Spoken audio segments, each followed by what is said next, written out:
Hello friends, नमस्कार, very good evening. कैसे हैं आप सभी लोग? आशा सभी लोग अच्छे होंगे, स्वस्थ होंगे, मस्त होंगे। और एक बहुत ही महत्वपूर्ण जानकारी मैं आपके साथ में साझा करने के लिए आया हूं। जैसा कि आपको स्क्रीन पे दिखाई दे रहा होगा, निःशुल्क कोचिंग मुख्यमंत्री अनुप्रति कोचिंग योजना। आवेदन कब से शुरू है, अंतिम तिथि क्या है, योग्यता क्या है और फॉर्म कैसे भरेंगे, इसकी A to Z सारी आपको जानकारी देने वाला हूं। इस वीडियो को पूरा देखिएगा और हाँ, इस वीडियो को ज्यादा से ज्यादा शेयर कीजिएगा, क्योंकि एक विद्यार्थी, क्योंकि ये स्कीम जो आर्थिक रूप से कमजोर हैं उन विद्यार्थियों के लिए एक प्रकार से वरदान साबित होने वाली स्कीम है। भाई क्या वरदान साबित होने वाली स्कीम है? तो फटाफट से जो है आप लोग एक बार क्लास को शेयर कर दीजिए और अपने दोस्तों को जोड़ लीजिए, क्योंकि बहुत ही महत्वपूर्ण ये योजना है, जिससे हजारों विद्यार्थियों का जो है भविष्य निखर रहा है और हजारों विद्यार्थियों को जो इस योजना का फायदा मिल रहा है। चलिए, आप लोगों के कमेंट्स भी लूंगा, एक एक करके बारीकी से सारी आपको जानकारी भी मैं देने वाला हूं। और बहुत सारे विद्यार्थी से लाभान्वित हो चुके हैं और आगे भी बहुत सारे विद्यार्थी लाभान्वित होंगे। ये मेरी आपसे दरख्वास्त है कि एक बार इस क्लास को शेयर जरूर कर दें फटाफट से। भाई हाँ, जल्दी कर दीजिए मित्रों, फटाफट से एक बार क्लास को शेयर कर दीजिए और फिर 1 बाय 1 करके अपन इसके बारे में जानकारी लेते हैं। ठीक है ना? चलिए बात करते हैं कि सर आवेदन कब से शुरू है। देखो, एक तो बात तो मैं यहीं क्लियर कर देता हूं, एक दो बात तो आवेदन कब से शुरू है मेरे भाई। तो आवेदन शुरू हो चुके हैं, यानी कि 6 अप्रैल और आज कितनी है, 7 है। 6 अप्रैल 2023 से इसके आवेदन शुरू है और अंतिम तिथि क्या है, तो 20 अप्रैल है ना। तो अंतिम तिथि का आपको इंतजार नहीं करना है, अंतिम तिथि का इंतजार नहीं करना है। तो आवेदन शुरू हो चुके हैं। योग्यता क्या है? मिनिमम योग्यता आपकी 10वीं पास है और मैक्सिमम जो है आपके ग्रेजुएशन, और कौन सा कोर्स आप करना चाहते हो, किस प्रकार के कोर्स में आप एनरोल होना चाहते हो, उसकी बात यहां पर करने वाले हैं। चलिए एक एक करके मैं आपको इससे संबंधित जानकारियां जो है साझा करता हूं। देखिए, सबसे पहले बात तो ये जो अनुप्रति कोचिंग योजना है, ये वर्ष 2023-24 के लिए है ना, वर्ष 2023-24 के लिए है। और इससे पहले 2 बार अनुप्रति कोचिंग योजना हो चुकी है। ये तीसरा साल है इस योजना को शुरू किए हुए। और राजस्थान सरकार की और विशेष रूप से अभ्यर्थियों की, बेरोजगार विद्यार्थियों की जो कहीं ना कहीं आर्थिक रूप से अपने आप को अक्षम पाते हैं, उन विद्यार्थियों के लिए ये योजना जो है बहुत ही कारगर साबित होने वाली है। बहुत ही शानदार ये योजना है। यूपीएससी के लिए यानी आईएएस की तैयारी के लिए इसमें 600 पद हैं, आरएएस के लिए इसमें 1500 पद हैं, एसआई के लिए इसमें 2400 पद हैं, रिट के लिए 4500 पद हैं, कांस्टेबल के लिए 2400 पद हैं, आईआईटी नीट के लिए सर्वाधिक हैं 12000 पद, और कर्मचारी चयन बोर्ड वाली जितनी भी वैकेंसी उनके लिए 3600 पद हैं। बासमागी तो ये आईआईटी नीट वाली यानी कि जो साइंस वाले बच्चे हैं, ये 2 साल के लिए हैं। ये कोचिंग कितने साल के लिए होती? 2 साल के लिए। ठीक है ना? यूपीएससी और आरएएस ये 1 साल का कोर्स है। यूपीएससी और आरएएस कितना भाई? 1 साल का कोर्स है। एसआई 6 महीने का कोर्स है और रिट 4 महीने का, कांस्टेबल 4 मंथ का, और कर्मचारी चयन बोर्ड की जितनी भी वैकेंसी हो 4 महीने की। यानी कि गवर्नमेंट जिन कोचिंग योजनाओं में जहां से आप कोचिंग करना चाहते हो निःशुल्क, उनमें ये टाइम पीरियड मैंने बताया कि आप इतने साल तक वहां कोचिंग कर सकते हैं। तो आप किसकी तैयारी करना चाहते हो, आप पे निर्भर करता है। तैयारी तो करना चाहते हो, साथ में देखिएगा बहुत बार क्या होता है, विद्यार्थी सोचता मैं तो आईएएस की तैयारी कर लूं। किसकी कर लूं? आईएएस की तैयारी कर लूं। मेरे भाई पहले खुद की योग्यता देख ले, खुद की क्षमता देख ले और उसके बाद में चयन। क्योंकि ध्यान रखिएगा, इनमें जो है कट ऑफ, आपके जो टोटल नंबर हैं, आपके जो नंबर कितने आ रहे हैं, उनकी कट ऑफ के आधार पे आपका नंबर इसमें चयनित तो होता है। फाइनल जो आपका सिलेक्शन है वो किस पे निर्भर करता है मेरे भाई? आपके कट ऑफ, आपके परसेंटेज पे निर्भर करता है। मैं चाहूंगा कि एक बार क्लास को सारे के सारे मित्र शेयर कर दे भाई, है ना। अभी तक आप लोगों ने जो है क्लास को शेयर नहीं किया है, अभी तक आप लोगों ने क्लास को शेयर नहीं किया, तो क्लास को एक बार शेयर कर दीजिए, जिससे सभी विद्यार्थियों को जो है इसका फायदा हो मेरे भाई, है ना। सभी विद्यार्थियों क्या हो, इसका फायदा हो। तो ये मैंने आपको पद बता दिए भाई, है ना। ये मैंने क्या बता दिया आपको? पद बता दिए हैं कि इसमें पद कितने हैं। चलिए अब बात आती है सर इसमें योग्यता की, यानी कौन कौन इसमें फॉर्म भर सकता है। योग्यता, क्या योग्यता चाहिए, क्या आप फॉर्म भर सकते हो कि नहीं भर सकते हो? देखो, पहली बात तो राजस्थान का मूल निवासी होना चाहिए, यानी राजस्थान के बाहरी व्यक्ति इसमें एलिजिबल नहीं है। दूसरी बात, वार्षिक आय 8 लाख रुपए से कम होनी चाहिए, यानी वार्षिक आय जो है आपके पेरेंट्स की, आपके परिवार की वार्षिक आय जो है वो 8 लाख रुपए से कम होनी चाहिए। चलिए आपके कमेंट्स का जवाब दूंगा मैं, 8 लाख से कम होनी चाहिए। अब देखो, आप कई बार होता है सर गवर्नमेंट कर्मचारी के बच्चे भी भर सकते हैं, हाँ भर सकते हैं, जिनका पे मैट्रिक्स 11 तक है। पे मैट्रिक्स 11 का मतलब हो गया जिनका ग्रेड पे 4800 तक है, या अपन बात करें कि सेकंड ग्रेड अध्यापक, थर्ड ग्रेड अध्यापक, पटवारी, एलडीसी, यूडीसी, इन सबके बच्चे भर सकते हैं, है ना। यानी पे मैट्रिक्स 11 तक के जिनके अभिभावक हैं, चाहे थर्ड ग्रेड है आपके पिताजी या सेकंड ग्रेड है, या बात करें आपके कंपाउंडर हैं, फार्मासिस्ट हैं, लेकिन पे मैट्रिक लेवल 11 से कम है, तो आप भर सकते हैं। यानी गवर्नमेंट कर्मचारियों के बच्चे भी फॉर्म में भर सकते हैं। आप ध्यान रखना, पे मैट्रिक्स 11 से कम होना चाहिए। इसके अलावा किस किस के लिए पद इसमें, SC, ST, OBC, MBC, general, BPL, general वाले ध्यान रखना, जनरल, बीपीएल, ईडब्ल्यूएस, ये सभी इस कैटेगरी के बच्चे फॉर्म में भर सकते हैं। यानी आपके पास इस कैटेगरी में आ रहे हो, मेरे हिसाब से कोई कैटेगरी बची नहीं है, केवल जनरल, बीपीएल, यानी जिनकी आय 8 लाख से कम है वही फॉर्म भर सकते हैं। 10वीं और 12वीं के मार्क्स के आधार पर चयन होगा। कई बार बच्चे फॉर्म भरने के बाद बात करते हैं सर चयन कैसे होता है ना, चयन कैसे होगा, तो आपके 10वीं और 12वीं के परसेंटेज के आधार पर सिलेक्शन होता है। मैं इस बात पे भी चर्चा करूंगा कि पिछले बार कट ऑफ कितनी गई थी इसकी, है ना, क्या संभावनाएं रहती है इसमें और कितना सिलेक्शन रेशियो इसमें रहता है। फिर बात करते हैं अपन डॉक्यूमेंट्स की। किसकी बात करते हैं भाई, डॉक्यूमेंट्स क्या क्या चाहिए आपको फॉर्म। तो देखो, एक तो आपको आधार कार्ड होना चाहिए, है ना, जो कि सबका है ही है भाई, आधार कार्ड। फिर बात करें आय प्रमाण पत्र, आय प्रमाण पत्र जो है वो सेल्फ डिक्लेयर्ड होना चाहिए, यानी खुद ने ही, सेल्फ अटेस्टेड, है ना, सेल्फ अटेस्टेड जो है चाहिए होता है, यानी किसी अधिकारी से बनाने की आवश्यकता नहीं है। जाति प्रमाण पत्र, यदि आप एसटी, एससी, ओबीसी से, ईडब्ल्यूएस से आ रहे हो। मूल निवास प्रमाण पत्र कि आप राजस्थान के निवासी हैं। शैक्षणिक योग्यता की मार्कशीट, यानी जो भी आपकी मैक्सिमम योग्यता जिसके बेसिस पे आप फॉर्म भर रहे हो वो मार्कशीट होनी चाहिए।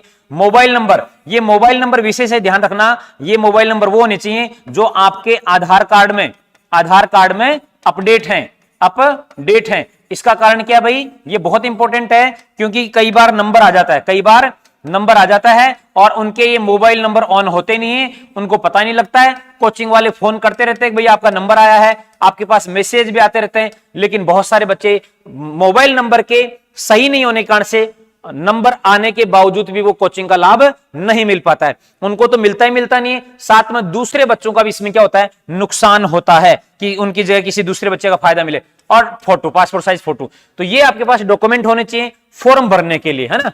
ये मैंने आपको फॉर्म भरने के क्या क्या डॉक्यूमेंट है वो मैंने आपको बता दिए हैं। बात समझ आ गई आपको। अब देखो, अब बात आती है कि सर जैसे मान लो मैं जो है फॉर्म भरूं, मैं फॉर्म भरता हूं भाई रिट के लिए, मैं फॉर्म भरूं रिट के लिए, तो रिट के फॉर्म भरने के लिए आपको क्या चाहिए, 12th, है ना, 12th प्लस BSTC आपने डिप्लोमा किया वो, या उसके बाद में आपको क्या होना चाहिए, आपके पास क्या होना चाहिए, बीएड है तो आपके पास में ग्रेजुएशन, है ना, ग्रेजुएशन की डिग्री प्लस बीएड, ये आपके पास होगा तो आप रिट का फॉर्म भर सकते हो। और इसमें भी मिनिमम कितने 50% मार्क्स आपके होने चाहिए। 50% से कम है 12वीं क्लास में, 12th क्लास में, तो आप फॉर्म नहीं भर सकते।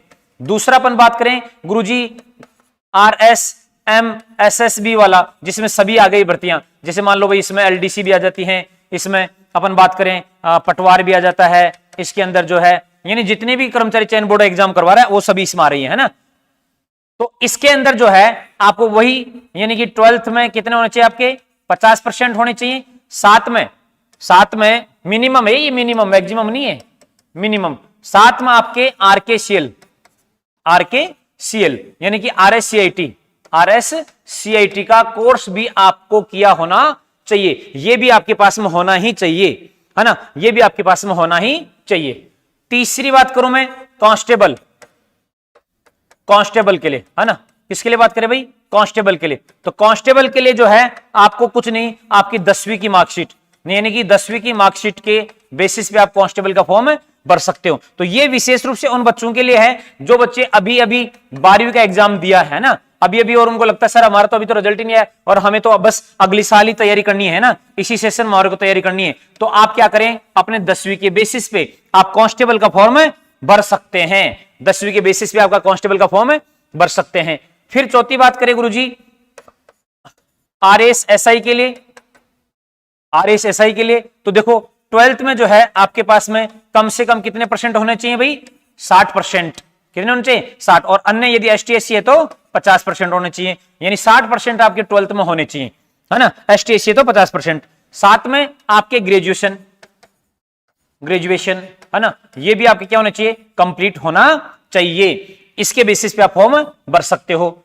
फिर बात करें अपन नंबर 5 पे, गुरुजी नीट यानी एनडब्ल्यूटी नीट और आईआईटी की हमारे को तैयारी करनी है, जिसमें सर्वाधिक पद है 12,000, यानी इसमें राजस्थान में सबसे ज्यादा पद दिए गए हैं।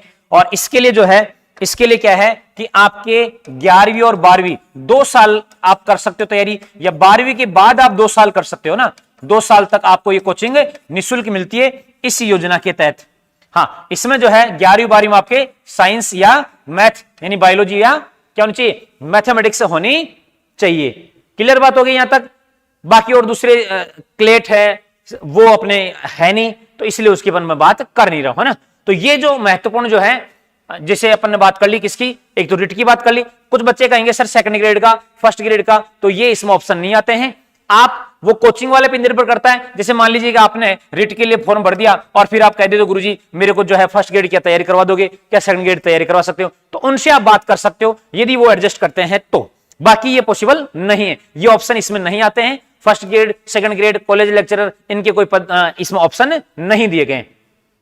अब मैं बात करता हूं कि भैया फॉर्म कैसे भरें, है ना। फॉर्म जो है आपको भरने के लिए क्या करना पड़ेगा? आपको अपनी एसएसओ आईडी, है ना, क्या भाई? एसएसओ आईडी, एसएसओ आईडी से आप फॉर्म भर सकते हो। एसएसओ आईडी से क्या भर सकते हो? फॉर्म। या फिर अपने नजदीकी ई मित्र, है ना, ई मित्र कियोस्क से जाके आप फॉर्म भरवा सकते हो। और फॉर्म पूर्णतः क्या है मेरे भाई? निःशुल्क है।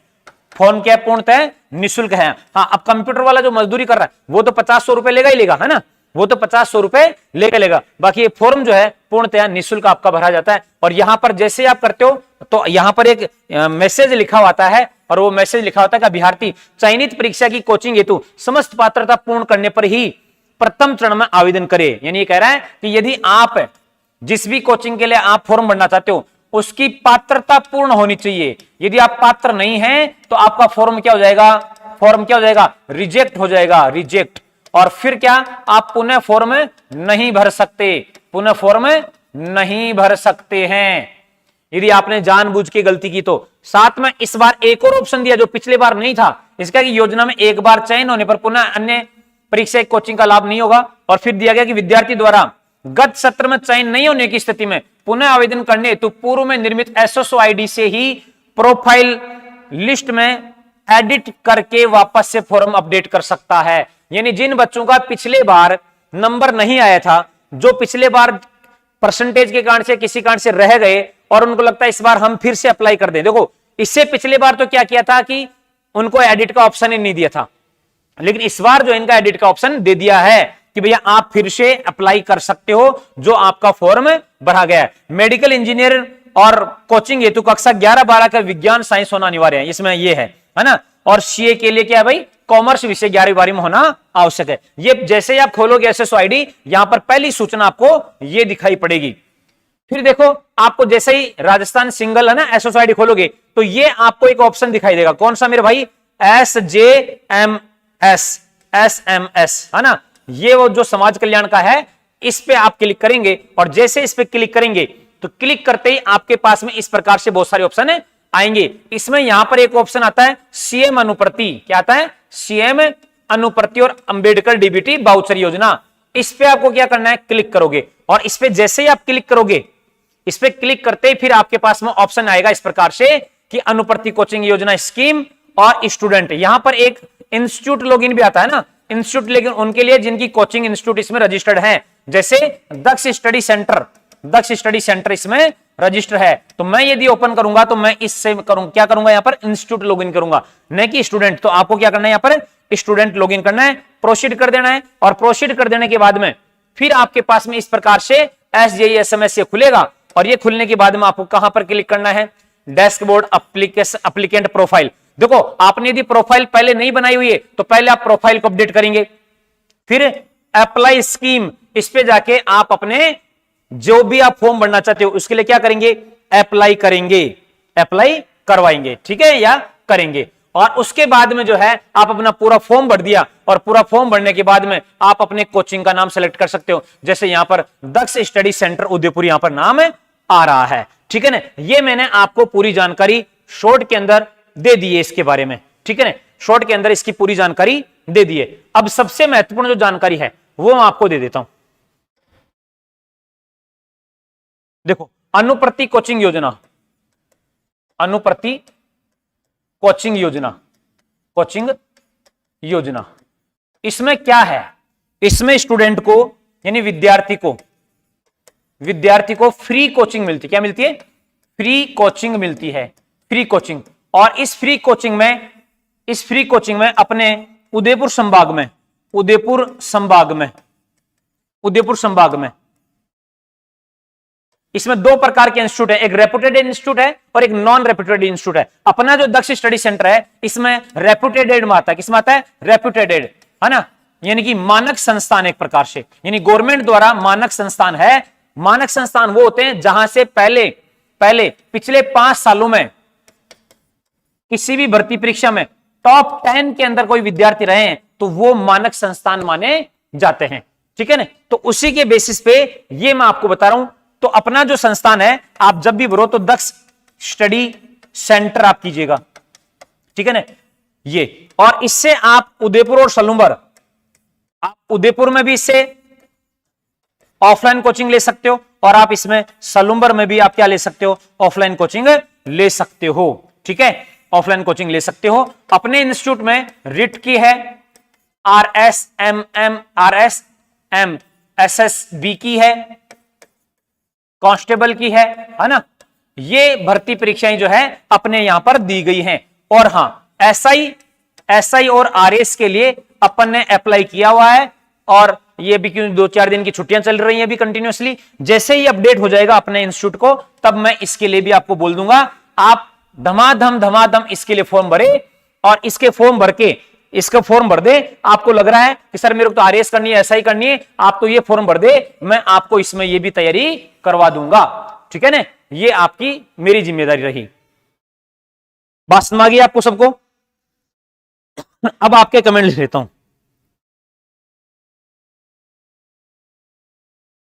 सेल्फ डिक्लेयर्ड इनकम नहीं हो रहा है सर, कैसे करें? ऑप्शन ही नहीं है आ रहा। नहीं भाई, उसमें लिखा हुआ है सेल्फ डिक्लेयर्ड इनकम सर्टिफिकेट का, और नहीं है तो फिर इनकम सर्टिफिकेट कोई ना कोई बना होगा 6 महीने पुराना। यदि आप पढ़ रहे हो, अध्ययन कर रहे हो लगातार, तो वो जो है आप इनकम जो है सर्टिफिकेट अपना लगा दीजिए।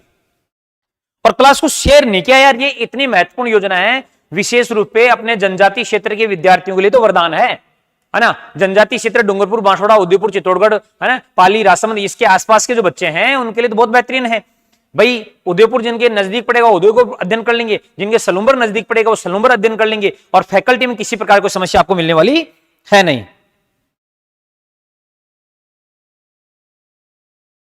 आज्ञाकारी कह रहे हैं कि hello sir, please answer, last 2022-23 में मेरा सिलेक्शन हो गया था, उसका लाभ मिल गया, अब दोबारा भर सकता हूं क्या? नहीं भर सकते हो, एक ही बार आपको लाभ मिल सकता है, दोबारा आपको लाभ इसका नहीं मिलेगा, है ना।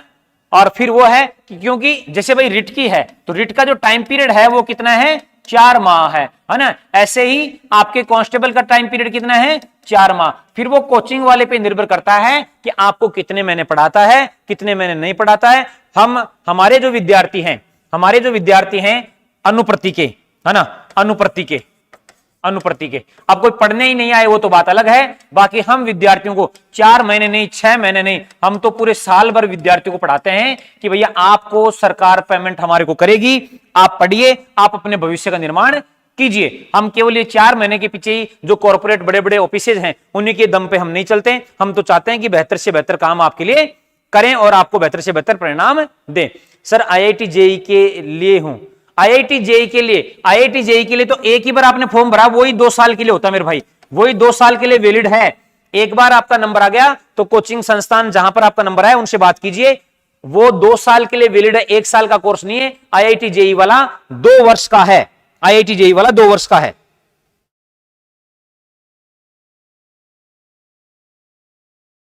चलिए, आशा है मेरे द्वारा दी गई जानकारी आपको लाभप्रद रहेगी। और हां, लास्ट में कहता हूं आपको इससे जुड़ी हुई कोई भी समस्या आती है, फॉर्म भरने में अन्य कोई दिक्कत आती है, तो आप मेरे 7737500308 पर आप संपर्क कर ले और इस पे संपर्क करके और फिर जो भी है वो आपको अपडेट दे दिया जाएगा, है ना। क्या दे दिया जाएगा? अपडेट दे दिया जाएगा, किसी भी प्रकार की यदि कोई आपको समस्या रहती है तो। ठीक है भाई, तो मिलते हैं नेक्स्ट, तब तक आप सभी को नमस्कार, जय हिंद, जय भारत, जय मेवाड़।